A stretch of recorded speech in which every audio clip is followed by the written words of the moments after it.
Welcome to my channel. I hope today's story will be something you truly enjoy. Please support me even more. Now, let's begin the story. My brother posted it in the family group chat for everyone to see. Don't come to my engagement party. You'll embarrass me in front of her entire family. Mom spammed 4 heart reactions. Dad dropped a laughing emoji. I was in the middle of a 6-hour white ink session, needle buzzing against skin, when the message lit up my second phone. I read it once, typed 2 words. Got it. Sent. Phone flipped over. Kept working. I'm Rylan Gates, 32, the henna and white ink artist that half the Vegas strip books solid for months. My designs end up on dancers' brides and people you've definitely seen on billboards. But to my own family, I've always been the dirty secret, the one they pray doesn't show up in photos. I thought that message closed the door for good. I was dead wrong. The very next morning, my entire family stormed into my studio while I had a celebrity dancer in my chair, and my brother's fiancé looked straight at me and said words that turned the whole room upside down. If you've ever been told you're not wanted at your own brother's biggest night, you need to hear what happened next. Drop your story in the comments, smash subscribe, and turn on notifications, because this one goes from zero to chaos real fast. Let's dive in. The studio doorbell went off like a fire alarm at 9 sharp Saturday morning, someone leaning on it hard, refusing to let go. I was 4 hours into a full-back white ink piece on one of the lead dancers from the new residency at Resorts World. She was face down, breathing, steady arms tucked under her chest, while I laid the finest lines I'd pulled all week. The second the door slammed open, every head in the place turned. Mom charged in first, cheeks already flaming. Dad followed, shoulders squared like he was walking into a business meeting he didn't want. Cohen came next, hair-styled, white linen shirt, screaming influencer brunch, and a woman I'd never seen before stepped in. Last, designer sunglasses pushed up into her hair, eyes wide, taking in the neon and flash walls. Mom didn't wait for the door to swing shut. Your grandfather just called the house. In a panic, she barked loud enough that the dancer flinched under my needle. He saw the family group chat and demanded to know why his granddaughter isn't invited to Cohen's engagement party. Do you have any idea how embarrassing that phone call was? The 2 clients on the velvet couch reached for their phones at the exact same second. The dancer lifted her head an inch. Everything okay, Rylan? I kept the machine running, wiped, dipped more ink. Keep breathing for me, babe. Dad stepped up beside Mom, arms folded tight. One message, and you had to drag the whole family into it. Couldn't just let it go. Cohen scanned the room like he'd walked into the wrong building, lips pressed thin. The woman next to him suddenly stopped dead. She stared at my half-finished piece, then at the portfolio wall, then straight at me. I didn't look up. I sent 2 words. That's it. Mom opened her mouth again, louder this time. 2 words that made your grandfather think we're ashamed of you. The woman cut in, voice sharp with recognition. Hold on, you're Rylan Gates. She took 3 fast steps closer, eyes locked on the white ink blooming across the dancer's skin. The Rylan Gates. The one who did the custom henna sleeves for the entire cast of the new Cirque show. The white ink ribs that were all over Billy's stories last month. The dancer on my table grinned into the padding. That's exactly who's tattooing me right now. 6-month waitlist. The woman's mouth actually dropped open.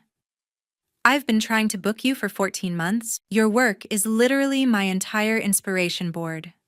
Cohen's jaw went tight. Farah, this isn't the time. So that was Farah.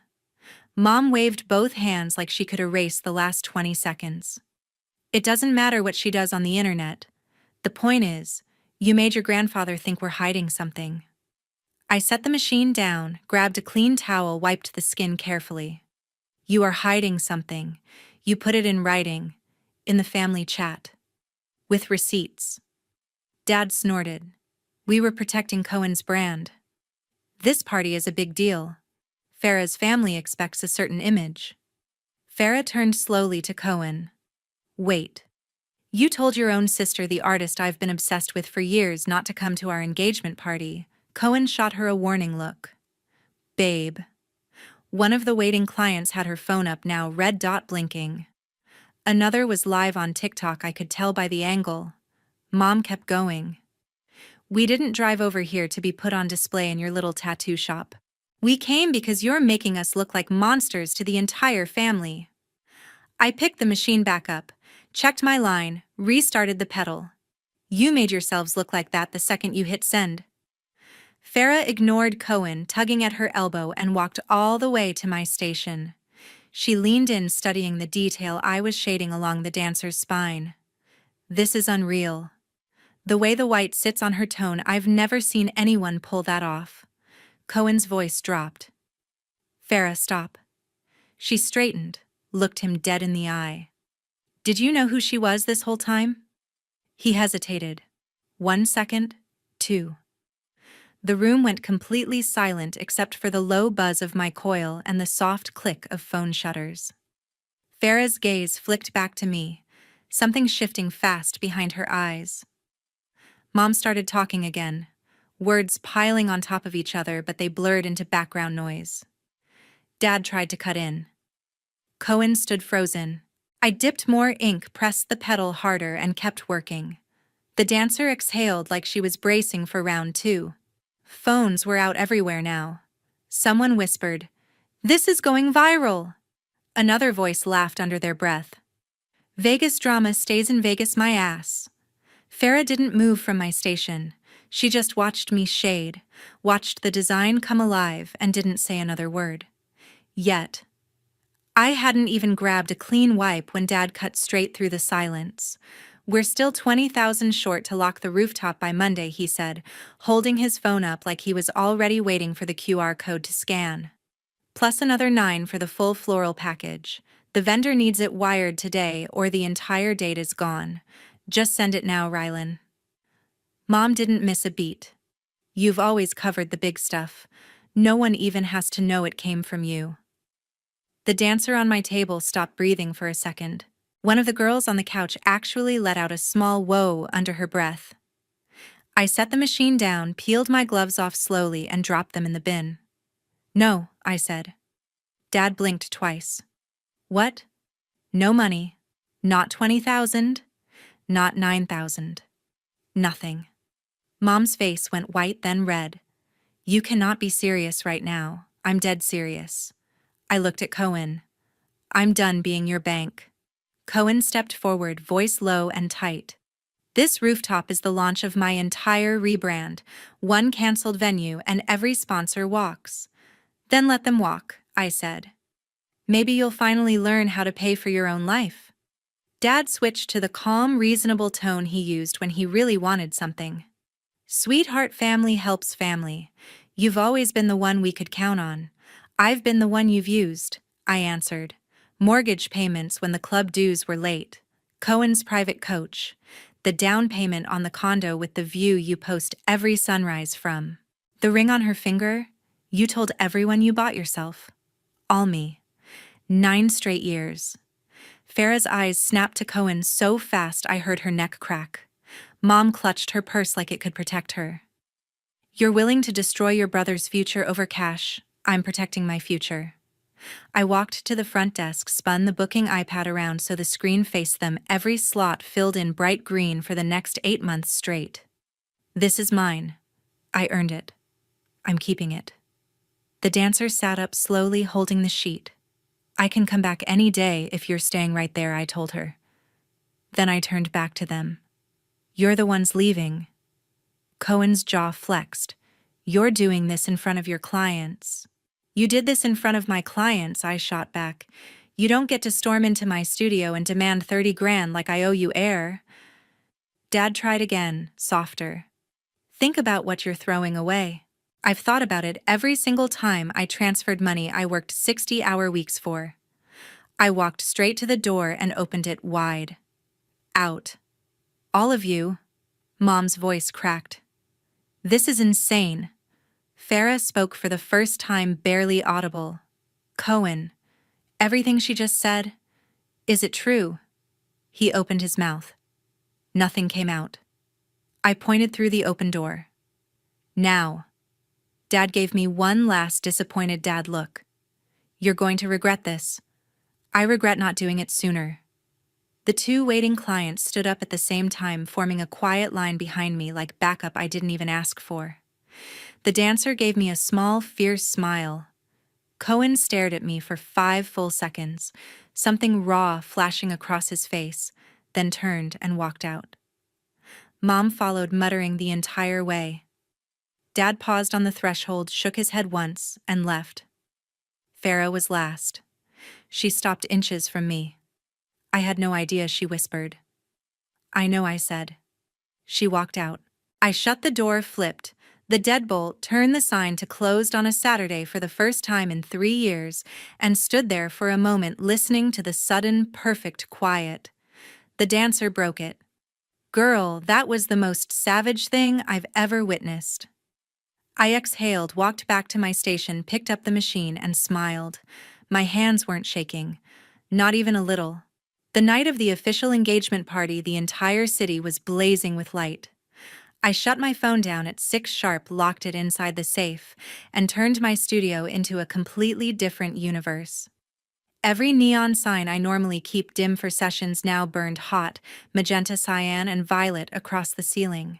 Jenna had arrived at 4:30 with 3 of the hottest resident DJs from Omnia and XS, and by 8, the place was at capacity, over 150 dancers, showgirls, aerialists, magicians, photographers, resident headliners, even 2 Cirque directors who'd canceled their own dinners. The second word spread.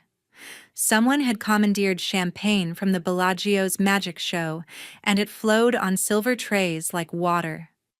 My fog machine synced to the kick drum, rolling thick clouds that caught the strobes and turned the room into a living heartbeat. Every single flash sheet on the walls was backlit like museum pieces. Jenna found me beside the freehand henna bar, pressed a chilled flute into my hand, and raised hers high enough for the whole room to see. To the woman who finally said no and meant it, she announced. To Rylan Gates, the baddest artist on the strip. Every glass in the building went up. The lead dancer from the new Jubilee revival, the one whose white ink ribs had broken the internet, climbed onto my rolling tray table like it was a stage. To the queen who books 18 months out and still makes every single one of us feel like her only client. The aerialist whose full-back phoenix I'd finished last month cupped her hands around her mouth. To the artist who turned skin into goddamn art, the chant started small, then swallowed the room. Rylan, Rylan, Rylan. The DJ dropped the bass so hard the mirrors rattled. Phones shot up, flashes popping like paparazzi. Someone handed me another flute and I drank it without tasting it. A 6'7" magician in half his stage costume grabbed the mic next. To never again letting anybody treat you like their personal ATM, the roar that followed almost blew the windows out. Jenna spun me under the lasers, laughing so hard her eyes watered. This is your engagement party, babe, the one you actually deserve. I was pulled into the center of the cleared floor, surrounded by bodies moving like liquid light. A drag queen I'd done white lace thigh pieces for last summer snatched the mic from the DJ booth. To the sister who built her empire one needle at a time and never let anyone dim her shine. Another dancer, still in rehearsal sweats, jumped on a tattoo bed and screamed. To the family that shows up because they love you, not because they need your Venmo. The entire room lost it. Hands were on my shoulders, my waist, my arms. People I'd worked on for years, people I'd only met tonight, all of them grinning like we'd known each other forever. Someone draped a crown made of LED wire over my hair. Someone else slipped a fresh bottle into my hand. The headliner, whose 40-hour back piece had trended globally, wrapped her arms around me from behind. We've got you, Rylan. Tonight and every night. Another voice cut through the noise, golden child, who, the laughter that exploded was pure, reckless joy. Jenna leaned in, her forehead against mine. Feel this. This is what real family feels like. I looked around at every glowing face, every design I'd ever put on skin now moving under my lights in my space with my people. No guilt, no demands, no pretending. The beat dropped into something filthy and slow. The dancers formed a circle around me, hips, rolling arms tracing the air, every piece of art I'd ever created coming alive at once. I threw my head back and let the music take me completely. For the first time in my entire life, I wasn't bracing for the next hit. I was home. The roll-up door got kicked in so hard just before midnight that the entire frame rattled like it was coming off the hinges. The track cut instantly. Fog hung frozen in the beams. Every colored light in the studio painted Cohen's face furious red as he stormed through the opening, Mom and Dad right on his heels, still in their rooftop party finest, now wrinkled and wild-eyed. Cohen's tie was gone, shirt half open, hair plastered with sweat. He shoved past two dancers and roared into the silence. "Where the hell is Farah? She walked out of our own party right before the cake. Because of you, 200 phones shot up at once, red dots blinking like a swarm." Mom took one look at the champagne, the neon, the crowd, and screeched, "You threw a rave while your brother's engagement imploded." Dad tried to grab Cohen's arm. "Son, let's take this outside." Cohen jerked free and kept coming straight at me. "Videos from this morning are everywhere." She saw everything. She told 400 guests she needed air and vanished.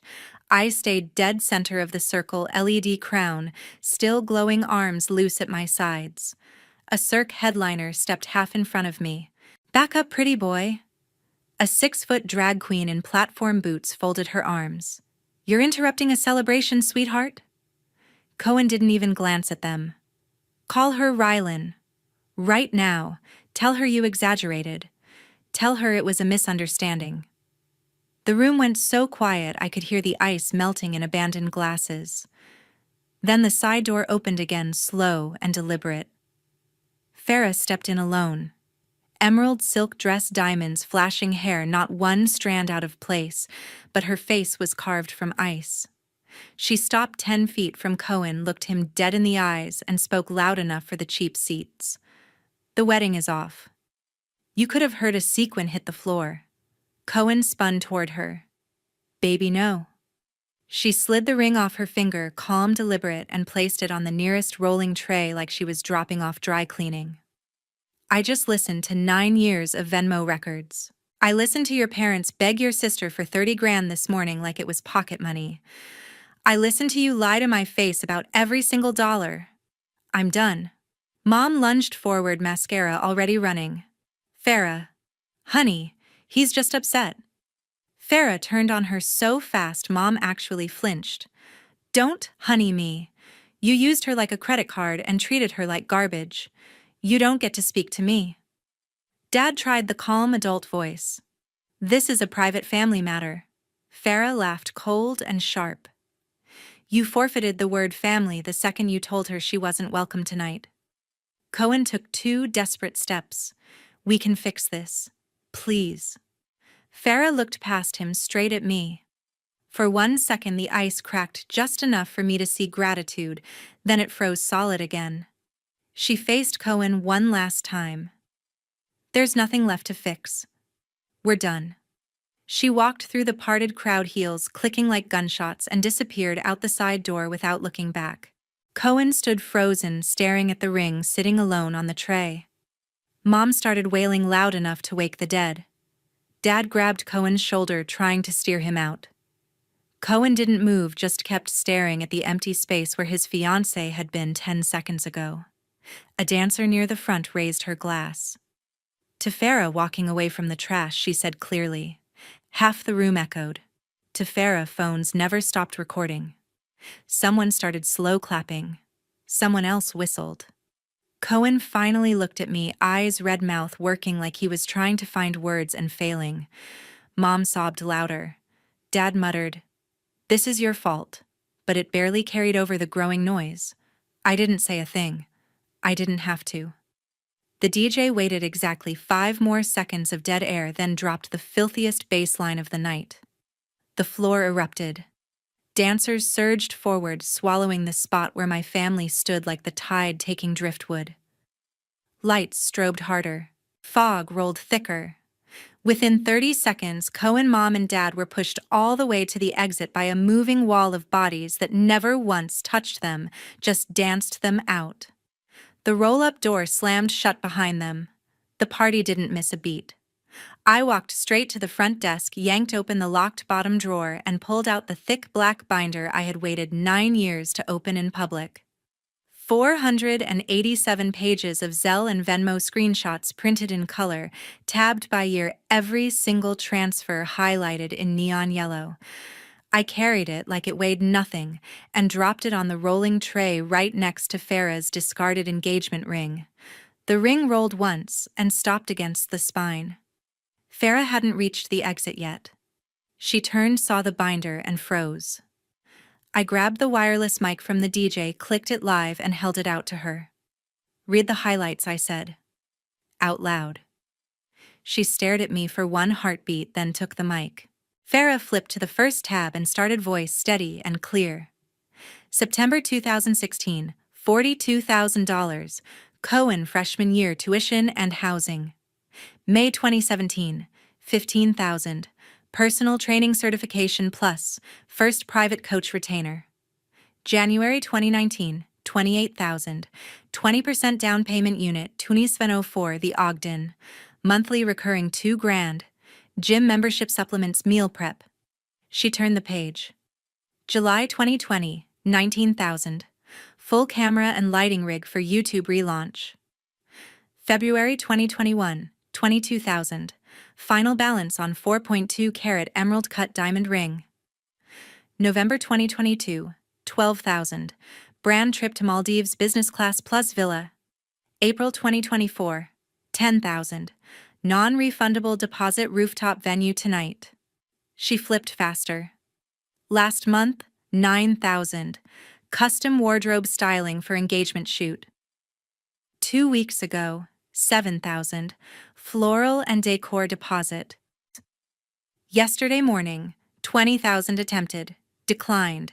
Gasps and low whistles rolled through the crowd. Phones zoomed in so close I could see the reflection of the pages in 100 lenses. Farah's voice never wavered. Total highlighted transfers, $481,642, all from Rylan Gates. 0 from Cohen Gates. She let that number hang in the air like a verdict. Cohen looked like someone had punched him in the stomach. Mom's mouth opened and closed without sound. Dad stared at the binder like it might explode. Farah turned another random page and kept going. Random examples. Random Christmas 2019, $5,000. Family ski trip Cohen wanted posted. Random March 2022, $8,000. New teeth whitening and veneers for brand Smile. Random last week, $4,000. Emergency spray tan package because old one looked orange on camera. Every new line drew louder reactions. Someone in the back yelled, "Read the footnotes." Another screamed, "This is better than payroll leaks." Farah closed the binder with a deliberate snap that echoed over the silent speakers. $481,000, she repeated into the mic. And not one single thank you in the memo line. Not one. She set the mic on top of the binder right next to the ring and looked at Cohen for the last time. "I should have asked for this binder the day I said yes." Then she turned and walked out. The door hadn't even clicked shut before the room absolutely erupted. The DJ killed the lights except for a single spotlight on the tray. Phones flashed like paparazzi at a red carpet. Dancers surged forward, snapping close-ups of individual pages, live streaming, tagging brands, tagging sponsors, tagging every influencer who'd ever collabed with Cohen. Someone held a page up to their story, "When your sister funds your entire personality." Another zoomed in on the ring next to the total paid for by Big Sis. Jenna jumped on the tattoo bed, screaming, "That's how you end a bloodline with receipts." The chant started in the back and spread like fire. 481, 481. I just stood there and let it wash over me. The binder got passed hand to hand like the Stanley Cup. People read random entries out loud, each one drawing bigger reactions than the last. Within 6 minutes, John Gates' binder was the #1 trending topic in the United States. Within 10, Cohen's biggest protein sponsor had already posted a statement pulling the 7-figure deal. The party didn't slow down, it just switched from celebration to coronation. And I stood in the middle of it, finally, completely, undeniably free. By the time I opened the studio Sunday morning, Cohen's phone had already been blowing up for 12 straight hours. His biggest sponsor, the 7-figure protein brand that paid for the condo, the cars, and half his personality, dropped the axe first. A single line on their verified account, effective immediately, "We have terminated our partnership with Cohen Gates. We do not align with the values displayed last night." The statement hit 2 million likes in 4 hours. Farrah's Instagram was next.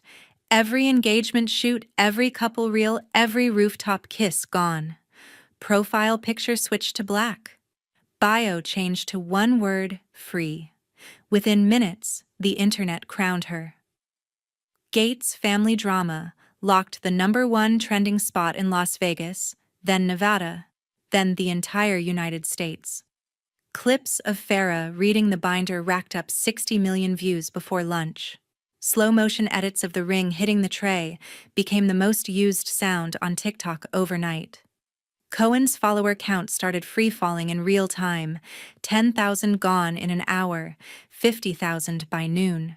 Brands he'd been teasing collabs with posted vague, excited for future projects, captions that everyone knew meant they were running. Mom's Country Club WhatsApp group lit up like a Christmas tree, then went dead. One by one, the little green checkmarks disappeared. The women who used to beg her for tea times at the private course started leaving the chat without a word.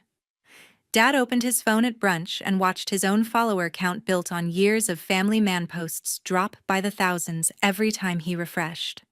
A former sorority sister of Farrah's posted a side-by-side the engagement announcement versus the binder total. It hit 100 million views. Local news picked it up. National gossip accounts ran it. A morning show in LA already booked a psychologist to break down toxic family dynamics using last night's footage. Cohen tried damage control. A Notes app apology that got ratioed into oblivion. A tearful story claiming context was edited out. Every reply was a screenshot of a different transfer. By 3 in the afternoon, his manager stopped answering calls. By 5, the condo building's Instagram quietly deleted every post that had ever tagged him. By 7, the country club removed Mom and Dad from the member directory pending review. I sat on my couch with Jenna, feet up, watching it all burn in real time while eating takeout ramen. Jenna kept refreshing the trends. They're calling it the fastest public cancellation in Vegas history. I shrugged. 9 years in the making. Another notification pinged. Farrah posted one news story, a single photo of the empty ring box in the trash captioned "receipts attached." The internet lost its mind all over again. Cohen's last public move was a single tweet at 2:13 a.m. Family is complicated. It got quote tweeted by every major outlet with the binder pages underneath. I turned my phone off, poured the last of the broth, and went to bed. For the first time in almost a decade, no one needed anything from me, and no one ever would again. 1 year later, grand opening day of the new Studio Dead Center on the Las Vegas Strip. The place is double the size of the old 130-foot ceiling's panoramic windows facing the Bellagio fountains, a 25-foot neon phoenix blazing across the entire back wall, 14 private suites, a dedicated henna lounge, and a rooftop deck already booked for flash events 6 months out. The line started forming at 6:00 a.m., and by 10 it snaked past 3 casinos. Jenna stood at the velvet rope with a gold iPad turning away walk-ins while paparazzi fought for shots of the new sign, Gates Inc., Las Vegas in electric violet. I was in the centerpiece chair finishing a white ink sleeve on a Grammy-winning DJ when my phone lit up on the metal tray. Unknown number. One message. "Sister, please help me. I truly have nothing left. I read it once. My thumb hovered for half a second. Blocked. Phone back face down. I hit the master switch on the wall. The phoenix ignited in waves of magenta and cyan, flooding the entire strip-visible studio in color. The crowd outside lost their minds. Cameras flashed like lightning. The DJ under my needle looked up and laughed. "That sign is straight fire. You haven't seen it at night yet," I said, dipping fresh ink. Doors officially opened at noon. By 12:07, we were sold out for the next 16 months. Deposits poured in faster than the system could refresh. Champagne corks flew. The rooftop DJ dropped the opening track, and the building shook. Farah slipped past security at 2:30, sunglasses on, grin, wide arms open. I met her halfway, and we hugged like we'd been friends for decades. "You did it," she whispered. "We did it," I corrected. We took one photo under the phoenix, posted it, and watched the likes hit 1 million in 6 minutes. By 4, the local news helicopter circled overhead for the evening segment. By 6, the digital billboard across the street flipped to the new campaign, "My Face, the Phoenix," the line, built from scratch. Never borrowed. By 9, I was still tattooing hands, rock-steady music, pulsing every suite, packed with clients who chose me because they wanted the best, not because they needed a bailout. No frantic calls, no guilt trips, no last-second Venmo requests.